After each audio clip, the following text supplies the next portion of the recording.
매일 아침 책 읽기로 하루를 시작하는 행복 습관, 미라클 독서입니다.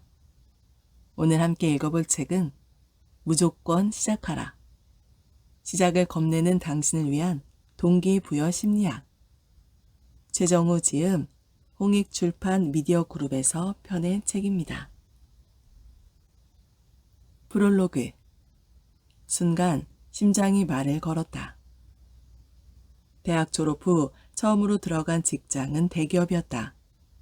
대기업에 입사했다는 기쁨은 말로 표현할 수 없을 정도였다. 하지만 그 기쁨은 1년이 안 되어 미래에 대한 답답함과 우울감으로 변해버렸다. 상사와 직장 동료들이 마치 회사의 부품처럼 변해가는 모습을 보며 나 자신도 한없이 초라하게 느껴졌다. 나도 여기 계속 있으면 저렇게 되겠지? 입사한 지 1년 2개월 만에 퇴사를 했다. 다시 평범한 월급쟁이의 삶을 살고 싶지는 않았다.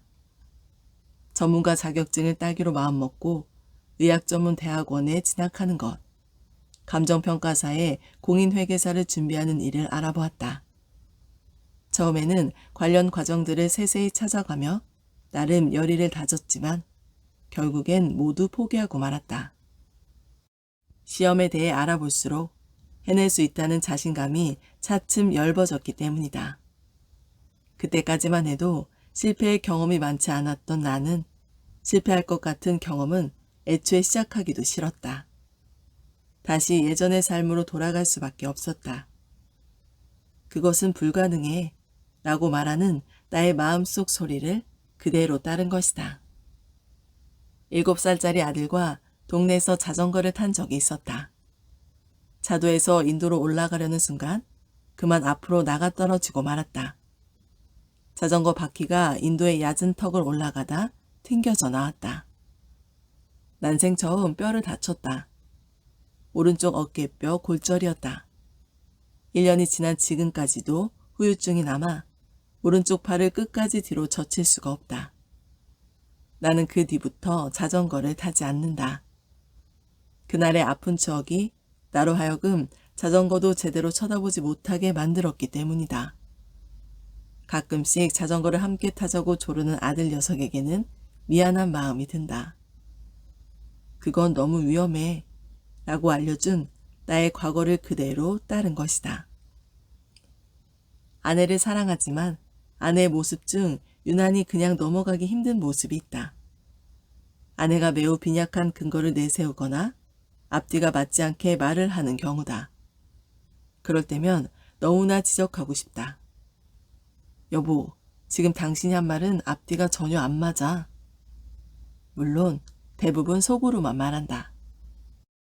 가끔은 너무 참기 힘들어 속마음을 입 밖으로 내뱉을 때가 있는데 그런 날은 기억에 남을 만한 후회와 고통을 치르게 된다. 아내를 사랑하는 마음으로 그냥 넘어갈 수는 없었을까? 그건 명백하게 틀린 거야 라고 나의 이성이 지적한 대로 따른 것이다. 꽤 오래전부터 죽기 전에 내 이름으로 된 책을 한 권 써봐야지 하고 생각했다.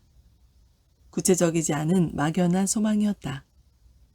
성공한 삶을 살게 되면 내 이야기를 꼭 책으로 쓰고 싶었다. 그런데 문득 이런 생각이 들었다. 꼭 성공해야 책을 쓰나? 책을 써서 성공할 수는 없나? 그래서 나는 순서를 바꿔보기로 했다. 에이, 그냥 한번 해보자. 뭐 어때? 성공하기 전이지만 책을 쓰기 시작했다. 그냥 무작정 썼다. 한번 해보지 그래? 라고 심장이 말하는 대로 따라가기로 했다. 그러나 어떤 주제로 어떻게 써야 할지 막막했고 감도 전혀 오지 않았다. 무턱대고 책 쓰기를 시작했고 일단 꾸준히 썼다. 그렇게 책을 쓰기 시작한 지 정확히 6개월 후 한 출판사와 출판 계약을 맺게 되었다. 꿈만 같았다. 원고를 투고한 지 얼마 지나지 않아 출판사로부터 전화가 왔었는데 그 순간을 지금도 잊을 수가 없다. 그 순간만큼은 마음도 과거도 이성도 침묵했다. 오직 심장만이 내게 조용히 미소 짓고 있었다. 나는 가끔 이런 생각을 한다. 세상에 혹시 성공의 비밀이 있다면 바로 이것 아닐까? 될 것 같지 않은 상황에서도 일단 한번 들이대보는 거. 대부분의 사람들은 안 될 것 같은 상황 앞에서 포기할 수밖에 없는 이유를 찾느라 시간을 보낸다. 말 그대로 안 될 것 같기 때문이다. 하지만 나는 이러한 경우에도 한번 시도해보자 라고 말하고 싶다. 설령 실패하더라도 잃을 것이 없거나 다른 사람에게 피해를 주지 않는다면 말이다. 실패는 되는 경우를 얻기 위한 과정에서 딸려오는 당연한 부산물이다. 목재를 자를 때 어김없이 톱밥이 나오듯 성공을 재단할 때는 어김없이 실패가 나온다. 나무 조각상을 만들 때 버려야 하는 목재료가 발생하고 성공적인 파스타를 만들 때 버리게 되는 야채 꽁다리가 발생하는 것은 어쩔 수 없다. 작은 실패 역시 성공을 위한 시작에서 어쩔 수 없이 발생하는 부산물이다. 오늘 하루 가능한 많이 시도해보자. 작은 실패와 작은 성공을 최대한 많이 경험하자. 시도는 실패의 시작이며 성공의 시작이다. 하고 싶은 일을 결심하고 그 결심을 행동으로 옮기며 그 결심을 지속하는 방법을 알고 싶다면 이 책이 당신에게 도움이 될 것이라 믿는다. 이 책은 분명 생각만 하느라 멈춰있는 당신을 앞으로 나아가게 만들어줄 것이다. 최정우. 칼럼. 나를 올가매는 말들. 새로운 시도는 당연히 우리를 주저하게 만든다.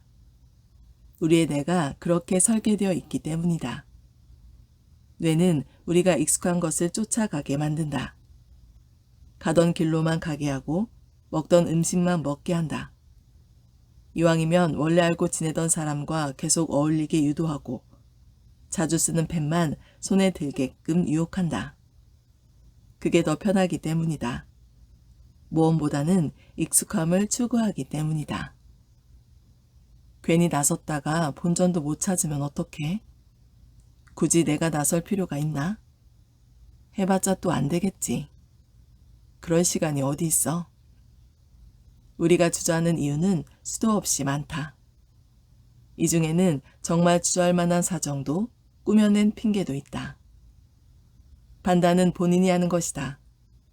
주저할 만한 이유라고 생각하면 주저하는 것이고 그럼에도 불구하고 해볼 만한 시도라고 생각하면 한번 해보는 것이다. 윌리엄 셰익스피어도 말하지 않았던가? 강력한 이유는 강력한 행동을 낳는다. 이뿐인가? 니체도 말했다. 살아야 할 이유를 찾는 사람은 그 방법도 어떻게든 찾아낸다. 꼭 하고 싶은 일이고 꼭 해야 하는 이유가 있다면 반드시 시도해보자. 실패하면 어떡하지? 사람들이 나를 어떻게 생각할까? 라는 걱정은 잠시 묻어두자. 하지 말아야 할 수십 가지 이유가 있더라도 해야 하는 이유 단 하나만 있으면 된다. 방법이 고민인가? 시작할 수 있는 방법은 얼마든지 찾아낼 수 있다. 정말로 하고 싶은가의 문제이지 어떻게 할 수 있는가의 문제가 아니다. 당장 방법이 떠오르지 않더라도 계속 하고 싶은 것에 몰두하고 주위 사람들에게 말하다 보면 방법은 곧 그 모습을 드러낼 것이다. 내가 살고 싶은 대로 움직이고 그렇게 살고 싶은 이유 한 가지부터 찾아보자. 위험한 산을 오르지 말아야 하는 이유는 수십 가지도 넘는다. 오르다 다칠 수 있어서, 조난을 당할 수 있어서, 연습을 충분히 하지 못해서, 아직 무릎이 다 낫질 않아서, 원하는 장비를 구입하지 못해서 등 끝이 없다. 영국의 등산가 조지 멜러리는 에버레스트를 오르기 위해 3번이나 도전을 했다. 위험한 산을 오르지 말아야 하는 수많은 이유에도 불구하고 그는 단 하나의 이유로 산을 올랐다. 그곳에 산이 있기 때문이었다. 그렇다면 지금 당신을 주저하게 만드는 것들은 무엇인가? 당신이 꼭 오르고 싶은 에베레스트는 어디에 있는가? 이번 장에서는 우리가 주저하게 되는 이유들을 심리학적 이론을 포함한 다양한 관점에서 찾아볼 것이다. 몸이 아픈 이유를 알아야 제대로 된 치료를 시작할 수 있는 것처럼 주저하는 마음의 기원을 알아내야 제대로 된 시도를 할 수 있다 믿기 때문이다. 가만히 있으면 중간이라도 간다. 우리는 일상생활 속에서 무언가 시도하기를 종종 주저한다. 어떻게 보면 머뭇거림으로 하루를 시작해 머뭇거림으로 하루를 끝낸다. 내가 이 말을 하면 상대방이 어떻게 받아들일까? 많이 바빠 보이는데 괜히 방해하는 건 아닐까? 이걸 물어보면 이런 것도 모르냐고 무시하지 않을까? 어차피 해도 안 될 것 같은데 괜히 시작해서 뭐 할까? 아침에 일어나기를 머뭇거리고 눈앞에서 출발하는 버스를 향해 뛸까 말까 머뭇거리고 오늘 점심은 그냥 김밥으로 먹는 게 어떨까?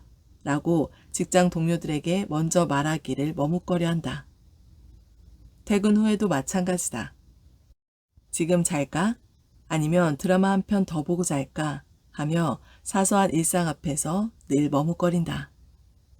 심리학에서는 이처럼 망설이고 주저하게 되는 경향을 부작위 편향으로 설명한다.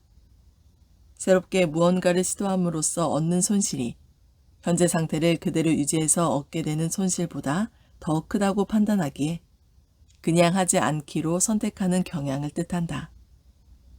예를 들어 신선한 아이디어를 내 새로운 사업을 진행할 때 발생하는 실패의 위험을 감수하느니 차라리 현재 하고 있는 사업에 집중할 때 그때 발생하는 매출 하락의 위험을 감수하는 편이 더 낫다고 보는 것이다. 물어보고 싶지만 내가 몰랐던 것을 알게 되는 이익보다 그것도 모르는 사람이라는 인식으로 받게 될 손실을 더 크게 생각하는 것이다. 가만히 있으면 중간이라도 간다라고 믿는다는 얘기다.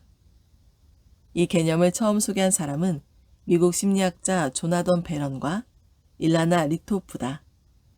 이들은 대학생들을 대상으로 실험 참가자들에게 다음과 같은 상황을 제시했다. 매우 위험한 인플루엔자가 발병했다. 특히 3살 이하 아이들에게 매우 위험하다. 그대로 두면 1만 분의 10 확률로 아이들이 인플루엔자에 걸려 사망한다. 그런데 다행스럽게도 백신이 개발되었다. 이 백신을 맞으면 인플루엔자에 걸리지 않게 된다. 하지만 치명적인 단점이 있다. 부작용이 발생하면 즉시 사망에 이른다. 이러한 상황에서 당신은 부작용 확률이 얼마 이하이면 아이에게 백신을 맞히겠는가?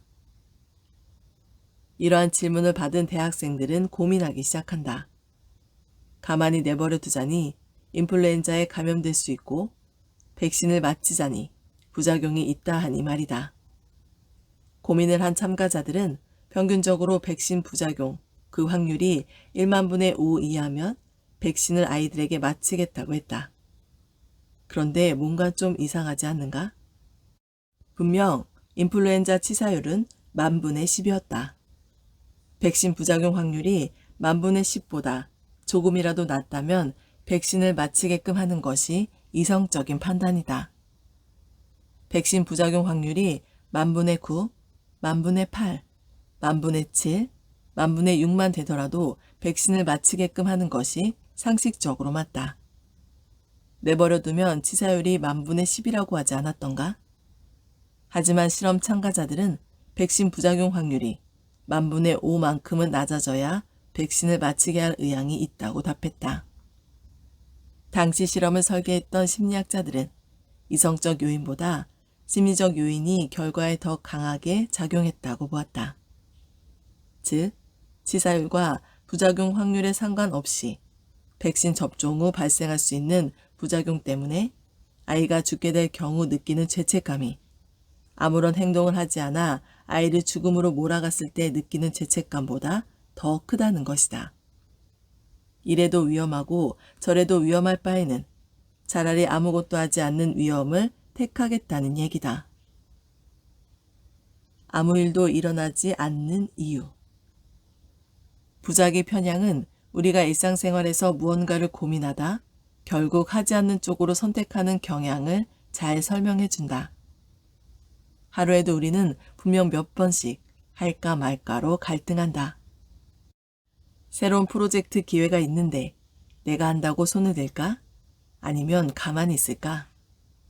좋은 아이디어가 있는데 회의 시간에 말을 할까? 아니면 조용히 있을까? 도움이 필요할 것 같은데 내가 나서서 도움을 줘야 할까?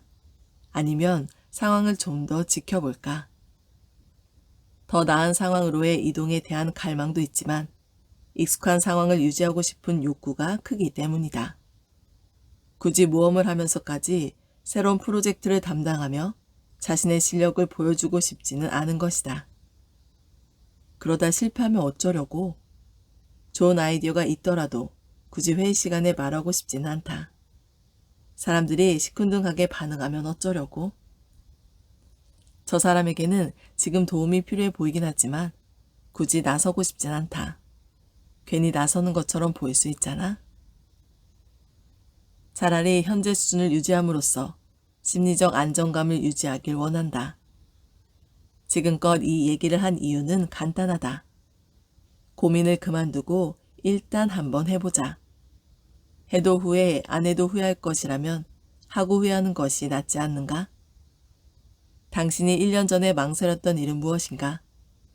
당신에게도 그때 시작할 걸 하고 뒤늦게 아쉬워하는 일이 있는가? 너무 아쉬워하지 말자. 지금이라도 시작하면 되기 때문이다. 우리에게는 또 다른 1년이 있지 않은가? 움직이자. 지금을 후회하는 순간이 아닌 시작하는 순간으로 만들자. 지금 내 손 안에 있는 것들을 잃으면 내 것에 대한 애착. 나는 회사에서 남들보다 문서 작성에 시간이 좀 걸리는 편이다. 좋게 말하면 생각이 많아서고 나쁘게 말하면 요령이 없어서다. 보고서를 한번 쓰려면 뒤죽박죽 얽힌 생각들부터 정리해야 한다. 보고서 작성의 배경, 목적, 내용, 손익 분석, 기대 효과 등 많은 내용들을 찬찬히 떠올려 봐야 한다. 보고서 작성을 위해서는 참고 자료들도 필요하지만 나는 이 자료들을 구하는 데에도 영 소질이 없다. 타이핑 속도도 느리다 보니 문서 작성에도 남들보다 시간이 한참 걸린다. 그런데 남들은 달라 보인다. 뭔가 요령이 있어 보인다. 원하는 자료도 금방금방 찾고 필요한 데이터도 손쉽게 뽑는다. 다른 동료들은 그런 보고서 작성을 너무도 쉽게 하는 듯이 보인다. 그래서 그런 것일까? 나는 내가 어렵게 작성한 보고서를 보고 있으면 그만큼 애정과 애착을 더 느낀다. 우여곡절 끝에 쓴 보고서를 사람들이 아예 보지도 않거나 보더라도 대충 읽는 것 같이 느껴지면 무척 속이 상하다. 노력을 들여 만든 내 것이라는 생각에 다른 사람들 것보다 특별하다는 등 객관적인 가치 이상의 가치를 부여하려고 했기 때문이다. 우리가 일상생활 속에서 새로운 일을 주저하게 되는 심리학적 이유 중 하나가 바로 이러한 보유 효과 때문이다. 보유 효과란 내 것이라고 생각하는 대상에 실제보다 높은 가치를 매기게 되는 현상인데 이와 관련된 재미있는 실험 한 가지가 있다. 행동경제학자 리처드 탈러와 데니얼 카너버는 대학생들을 대상으로 실험을 했다. 우선 같은 대학의 학생들을 모집한 후 두 개의 그룹으로 나누었다. 첫 번째 그룹에게는 해당 대학의 로고가 새겨진 머그컵을 선물로 주고 두 번째 그룹에게는 그 컵을 살 수 있는 돈을 주었다. 그런 다음 첫 번째 그룹에게 물었다. 이 컵을 가지세요. 이 컵은 이제 당신 것입니다. 그런데 만약 이 컵을 되판다면 얼마에 파시겠습니까? 학생들 대답의 평균값은 5.25달러였다. 이번에는 두 번째 그룹에게 물었다. 만약 지금 받은 돈으로 저기 저 머그컵을 산다면 얼마에 사시겠습니까? 이 질문에 대한 그들의 평균 지불 의향 가격은 2.75달러였다. 팔려는 가격 5.25달러와 살려는 가격 2.75달러 사이에 간극을 줄이지 않으면 거래는 일어날 수 없다. 즉, 동일한 물건을 두고 내가 생각하는 가치와 상대방이 생각하는 가치 사이에 차이가 생긴다면 거래가 성립될 수 없다는 얘기다. 보유 효과가 거래 발생을 막은 셈이다. 물건만이 아니라 능력과 같은 무형의 가치에도 보유 효과가 작용할 수 있다. 회사를 다니다 보면 가끔 이직 제안을 받는다. 이직을 하려는 입장에서는 당연히 더 좋은 대우를 받고 회사를 옮기고 싶어 한다. 그렇기에 자신의 경력이나 능력을 시장의 평가보다 더 높게 평가하는 경우가 종종 있다. 내 능력과 경력에 대한 일종의 보유 효과가 발생한 셈이다. 이러한 경우엔 시장이 나에게 후한 평가를 내려주거나 스스로 내 것에 대한 가치를 낮추는 등 보유 효과를 극복해야만 이직이라는 딜을 성사시킬 수 있다. 요즘은 남성 직장인들도 육아휴직을 많이 내는 추세다. 나 역시 육아휴직 추세에 동참했다. 아니, 좀 더 정확히 말하자면 이끌었다 라는 표현이 맞을지도 모르겠다. 내 주위에서는 내가 처음이니 말이다. 육아휴직을 내기까지 참 많은 고민을 했다. 휴직 후 내가 잃어버리게 될 것들이 떠올랐다. 경력의 단절, 경제적 위축, 회사에서의 입지 약화, 사람들과 멀어짐 등 내 손안에 꽉 쥐고 있다고 여겼던 것들이 빠져나갈지 모른다는 불안이 나를 붙잡았다. 하지만 그것들을 먼저 마음에서 내려놓아야 했다. 물론 잃을 것들과 얻을 것들을 차례대로 늘어놓으며 비교하기 시작하자 육아휴직을 내기가 쉽지 않았다. 얻을 것들보다 잃을 것들이 더 아깝게 느껴졌기 때문이다. 새로운 이익을 얻는 것보다 현재의 이익이 감소되는 것에 더욱 민감해졌다. 비워야 다시 채울 곳이 생긴다. 말레이시아에서 살 때 아들과 놀이동산에 간 적이 있다.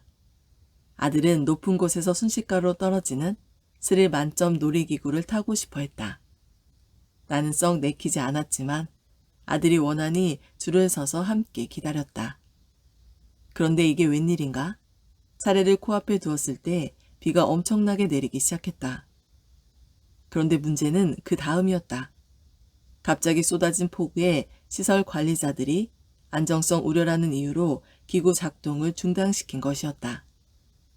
지금까지 기다린 시간이 얼만데 곧 그치겠지 하며 기다렸지만 비는 멈추지 않았고 놀이기구만 멈춰 있었다.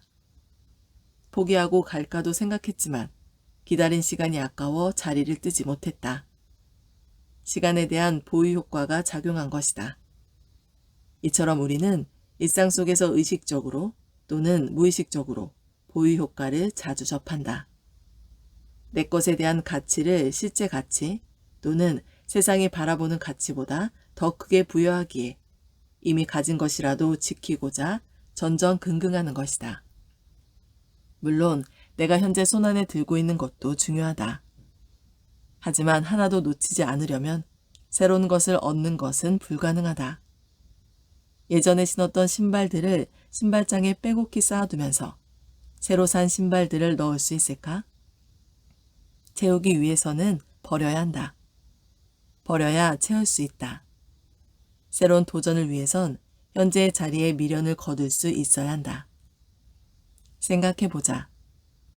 내가 지금 손에 꼭 쥐고 안 놓으려고 하는 것이 앞으로의 인생에서 반드시 필요한 것인지를 말이다. 추억 때문에 쉽사리 버리지 못하는 물건들이 있다.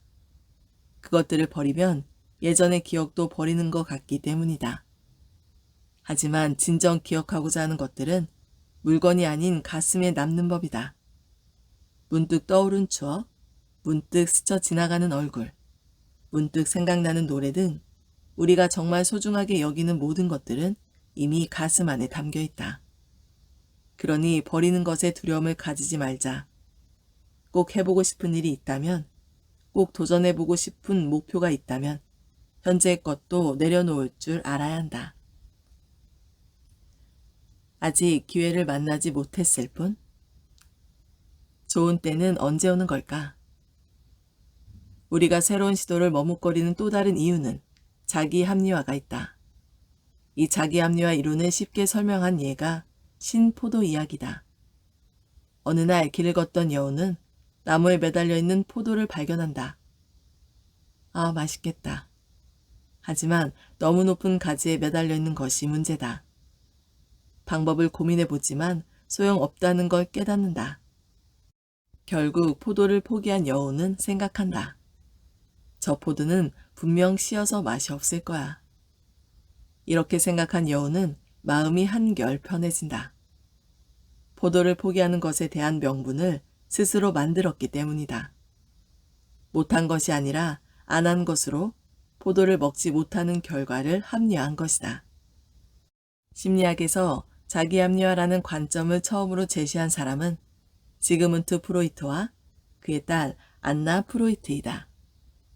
그들은 정신분석학적 개념에서 자신이 한 행동에 의해 발생하는 불안감을 없애거나 또는 감소시키기 위해 자신의 행동을 스스로 포장하는 마음을 자기 합리화라고 설명했다. 여우는 포도를 따지 못한 자신에 대한 죄책감 혹은 무능력함을 없애기 위해 자기 합리화를 한 건 아닐까? 회사를 떠날까 말까 고민하는 직장인들이 많다. 나 역시 그랬다. 언제까지 그 울타리에 머무를 수 있겠는가? 언젠가는 떠나야 할 곳이 직장이다. 등 떠밀려 떠나기 전에 스스로 길을 찾고 싶었고 울타리 밖을 벗어나 새로운 도전도 하고 싶었다. 하지만 겁도 났다. 회사에서 꼬박꼬박 받는 월급, 익숙해진 대인관계, 안정된 사회적 위치를 하루아침에 포기하기가 쉽지 않았다. 비슷한 고민을 하는 직장인들을 종종 보았다. 그들 중 일부는 회사의 울타리를 박차고 나가는 꿈을 꾸고 그 꿈을 이루고자 자기 개발에 열과 성을 쏟는다. 하지만 마지막 단계까지 실행에 옮기는 사람들은 많지 않다. 안정된 환경에서 벗어나 바깥 들판으로 나가기엔 당장 미래가 불안하기 때문이다. 그러면서 직장 안에 머무르기로 한 자신의 결정을 합리화한다. 회사를 못 그만두는 것이 아니라 안 나가는 거야. 회사 밖은 위험하거든. 지금보다 더 힘들어질 수도 있어. 지금은 회사에 머물러 있기로 하고 좀 더 좋은 때를 기다리자. 이렇게 생각한 경우 진정으로 더 좋은 때를 기다리며 남아있기를 적극적으로 선택한 것일까? 아니면 밖으로 나갈 수 있는 능력과 용기가 부족하기에 어쩔 수 없이 머무르는 것일까? 과연 그 좋은 때는 언제 올까? 자기 합리화의 굴레에 빠져 스스로를 회사에 묶어두는 건 아닐까? 안 한 것 대 못한 것. 많은 사람들이 어려운 사람들을 도와야 한다는 데는 공감한다. 나도 마찬가지다. 그래서 도움이 필요해 보이는 사람들을 만나면 그냥 지나치려 하지 않는다. 경제적, 신체적 공경에 처해 있는 사람들을 보면 지체 없이 도움의 손길을 내밀어야 한다고 생각한다.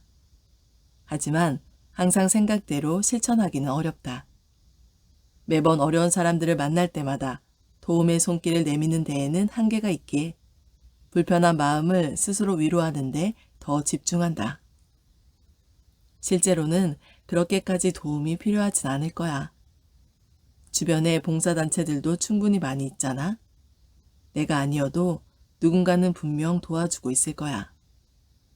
이미 유니세프에 매월 5만 원씩 기금하고 있어. 이미 할 만큼 하고 있는 거 아닌가? 도움을 주지 않는 나의 행동을 스스로 합리화하는 것이다. 편의점에 들어갔다. 찾고 있는 브랜드의 맥주가 보이지 않아 이곳저곳을 뒤져보았지만 그래도 보이지 않자 순간 고민에 빠졌다. 어디에 있느냐고 주인 아저씨께 물어보고 싶지만 왠지 사소한 질문처럼 느껴졌다. 주인을 귀찮게 할 수도 있다는 생각이 들어 결국 잠잠고 가만히 있었다. 물어봐서 뭐해? 어차피 없는 것 같은데. 지레짐작만 할 뿐 물어보지 않은 자신의 행위에 오히려 이해가 될 법한 이유까지 붙인다. 결국 사려고 했던 맥주를 찾지 못한 채 다른 맥주를 골라 집어들었다. 편의점 예처럼 우리는 시도하지 않기로 한 일에 대해 자기 합리화를 내세워 상황을 정리하는 경향이 있다. 자기 합리화를 방패 삼아 자신이 시도하지 않은 나름의 이유를 찾는다. 그럼 마음이 한결 편안해지기 때문이다. 하지만 가끔씩은 가슴에 손을 얹고 냉정히 판단해보자. 할 수 있는 일이지만 못한 것인지, 정말 할 수 없어서 못한 것인지 말이다. 당신이 지금 포기한 그 포도가 진짜 신포도인지 아니면 먹지 못해서 시다고 생각한 포도는 아닌지 말이다.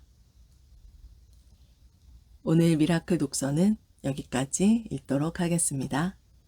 오늘도 감사합니다.